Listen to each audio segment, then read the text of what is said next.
I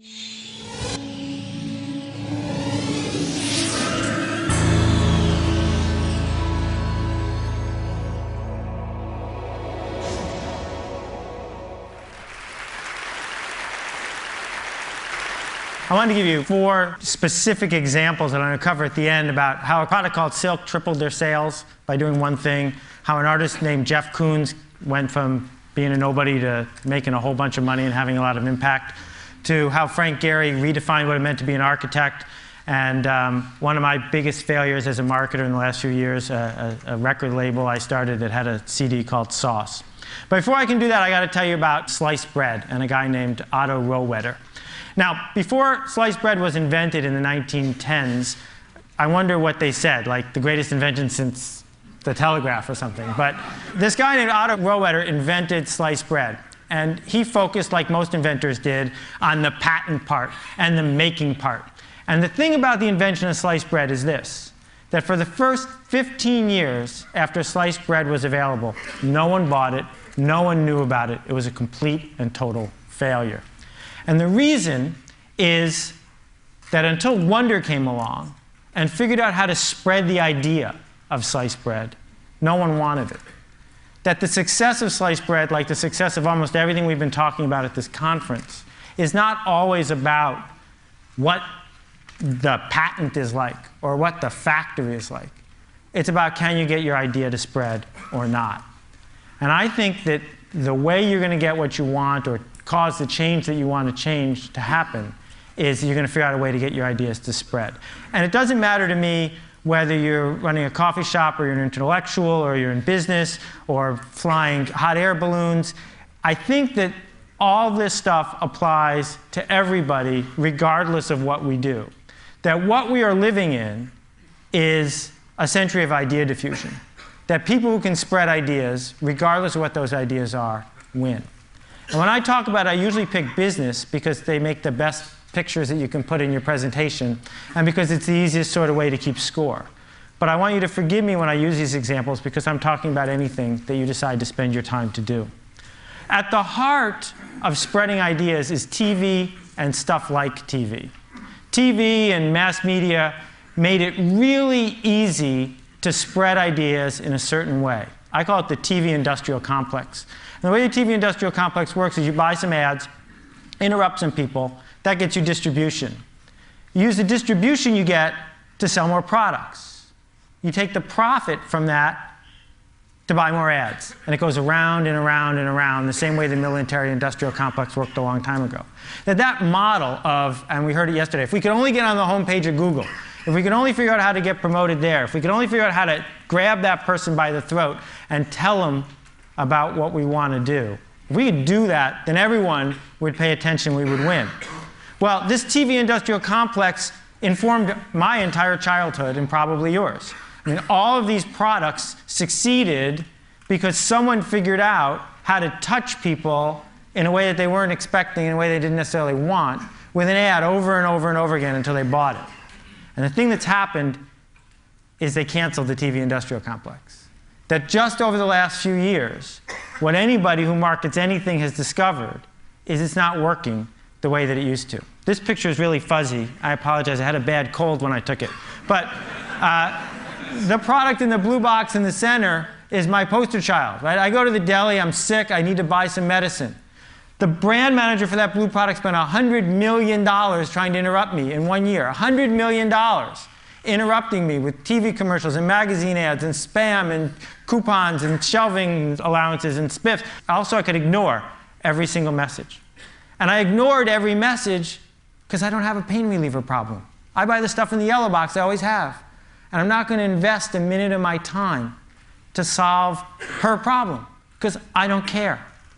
Here's a magazine called Hydrate. It's 180 pages about water.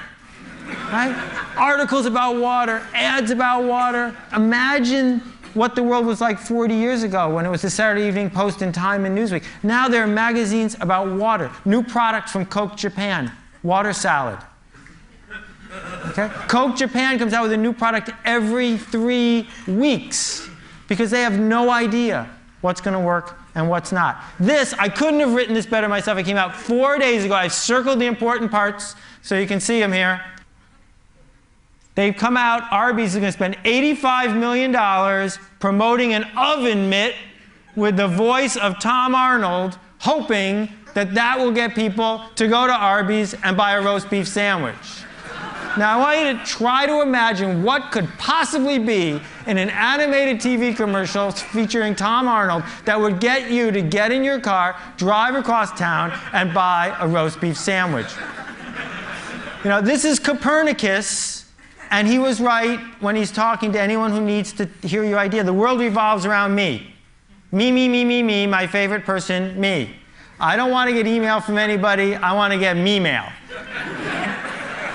So consumers, and I don't just mean people who buy stuff at the Safeway.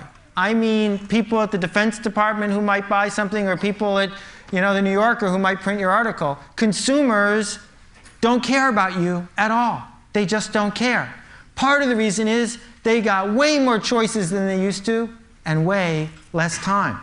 And in a world where we have too many choices and too little time, the obvious thing to do is just ignore stuff. And my parable here is you're driving down the road and you see a cow and you keep driving. Because you've seen cows before. Cows are invisible. Cows are boring. Who's going to stop and pull over and say, oh, look, a cow? Nobody. But if the cow was purple, isn't that a great special effect? I could do that again if you wanted. If the cow was purple, you'd notice it for a while. I mean, if all cows are purple, then you get bored with those too. The thing that's going to decide what gets talked about, what gets done, what gets changed, what gets purchased, what gets built is it remarkable? And remarkable is a really cool word because we think it just means neat. But it also means worth making a remark about. And that is the essence of where idea diffusion is going. That two of the hottest cars in the United States is a $55,000 giant car, big enough to hold a Mini in its trunk. People are paying full price for both, and the only thing they have in common is that they don't have anything in common. Every week, the #1 best-selling DVD in America changes.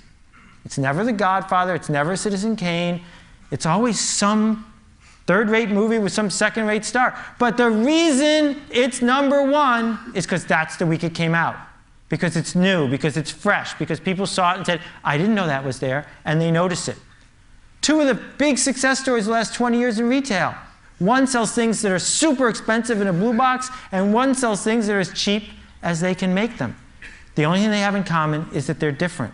We're now in the fashion business. No matter what we do for a living, we're in the fashion business. And the thing is, people in the fashion business know what it's like to be in the fashion business. They're used to it. The rest of us have to figure out how to think that way, how to understand that it's not about interrupting people with big full-page ads or insisting on meetings with people, but it's a totally different sort of process that determines which ideas spread and which ones don't. This chair, they sold $1 billion worth of Aeron chairs by reinventing what it meant to sell a chair. They turned a chair from something the purchasing department bought to something that was a status symbol about where you sat at work. This guy, Lionel Poulain, the most famous baker in the world, he died 2.5 months ago, and he was a hero of mine and a dear friend. He lived in Paris. Last year he sold $10 million worth of French bread, every loaf baked in a bakery he owned by one baker at a time in a wood-fired oven. And when Lionel started his bakery, the French poo-pooed it. They didn't want to buy his bread. It didn't look like French bread. It wasn't what they expected. It was neat, it was remarkable, and slowly it spread from one person to another person until finally it became the official bread of 3-star restaurants in Paris. Now he's in London and he ships by FedEx all around the world. What marketers used to do is make average products for average people. That's what mass marketing is. Smooth out the edges. Go for the center. That's the big market. They would ignore the geeks and, God forbid, the laggards. It was all about going for the center. But in a world where the TV industrial complex is broken, I don't think that's the strategy we want to use anymore. I think the strategy we want to use is to not market to these people because they're really good at ignoring you. But market to these people because they care. These are the people who are obsessed with something. And when you talk to them, they'll listen because they like listening. It's about them. And if you're lucky, they'll tell their friends on the rest of the curve, and it'll spread. It'll spread through the entire curve. They have something I call otaku. It's a great Japanese word. It describes the desire of someone who's obsessed to, say, drive across Tokyo to try a new ramen noodle place, because that's what they do. They get obsessed with it. To make a product, to market an idea, to come up with any problem you want to solve that doesn't have a constituency within otaku is almost impossible. Instead, you have to find a group that really desperately cares about what it is you have to say. Talk to them and make it easy for them to tell your friends. There's a hot sauce otaku, but there's no mustard otaku. That's why there's lots and lots and lots of kinds of hot sauces and not so many kinds of mustard. Not because it's hard to make interesting mustard. You can make interesting mustard. But people don't because no one's obsessed with it, and thus no one tells their friends. Krispy Kreme has figured this whole thing out. Krispy Kreme has a strategy. And what they do is they enter a city, they talk to the people with the otaku, and then they spread through the city to the people who have just crossed the street. This yo-yo right here costs $112, but it sleeps for 12 minutes. Not everybody wants it, but they don't care. They want to talk to the people who do, and maybe it'll spread. These guys make the loudest car stereo in the world. It's as loud as a 747 jet. You can't get in. The car's got bulletproof glass on the windows because they'll blow out the windshield otherwise.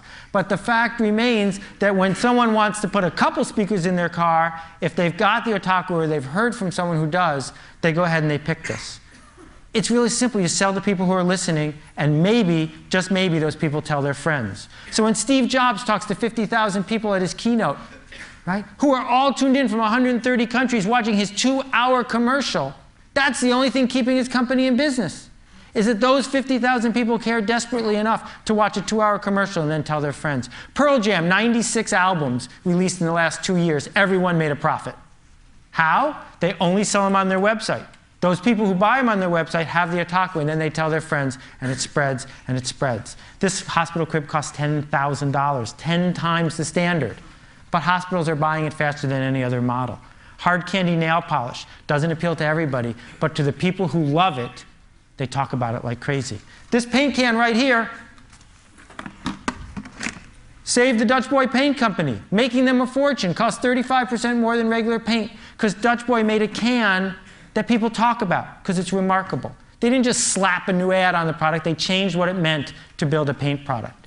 AmIHotOrNot.com. Every day, 250,000 people go to this site, run by 2 volunteers, and I can tell you they're hard graders. And they didn't get this way by advertising a lot. They got this way by being remarkable, sometimes a little too remarkable. And this picture frame has a cord going out the back, and you plug it into the wall. My father has this on his desk, and he sees his grandchildren every day, changing constantly. And every single person who walks into his office hears the whole story of how this thing ended up on his desk. And one person at a time, the idea spreads. These are not diamonds. Not really. They're made from cremains. After you get cremated, you can have yourself made into a gem. Oh, you like my ring? It's my grandmother.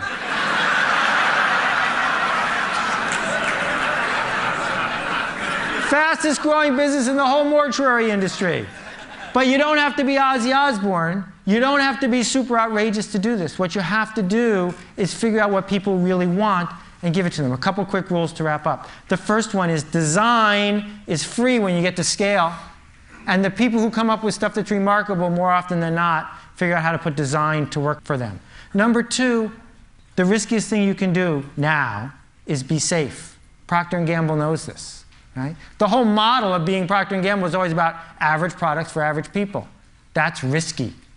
The safe thing to do now is to be at the fringes, be remarkable. And being very good is one of the worst things you can possibly do. Very good is boring. Very good is average. It doesn't matter whether you're making a record album or you're an architect or you have a tract on sociology. If it's very good, it's not going to work because no one's going to notice it. So, my 3 stories. Silk. Put a product that does not need to be in the refrigerated section next to the milk in the refrigerated section. Sales tripled. Why? Milk, milk, milk, milk, milk, not milk. Right? For the people who were there and looking at that section, it was remarkable. They didn't triple their sales with advertising. They tripled it by doing something remarkable. That is a remarkable piece of art. You don't have to like it, but a 40-foot tall dog made out of bushes in the middle of New York City is remarkable.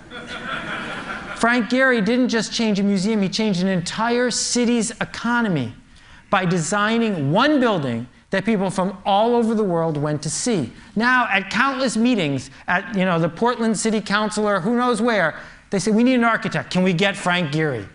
Right? Because he did something that was at the fringes. And my big failure, I came out with an entire, a record album, and hopefully a whole bunch of record albums in SACD format, this remarkable new format, and I marketed it straight to people with $20,000 stereos. People with $20,000 stereos don't like new music. So what you need to do is figure out who does care.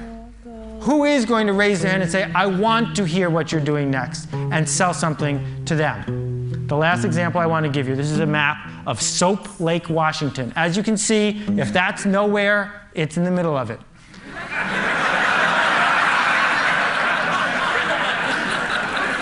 But they do have a lake. And people used to come from miles around to swim in the lake. They don't anymore. So the founding fathers at Soap Lake said, we got some money to spend. What could we build here? And like most committees, they were going to build something pretty safe. And then an artist came to them. This is a true artist rendering. He wants to build a 55-foot tall lava lamp in the center of town. That's a purple cow. That's something worth noticing. I don't know about you, but if they build it, that's where I'm going to go. Thank you very much for your attention. I appreciate it.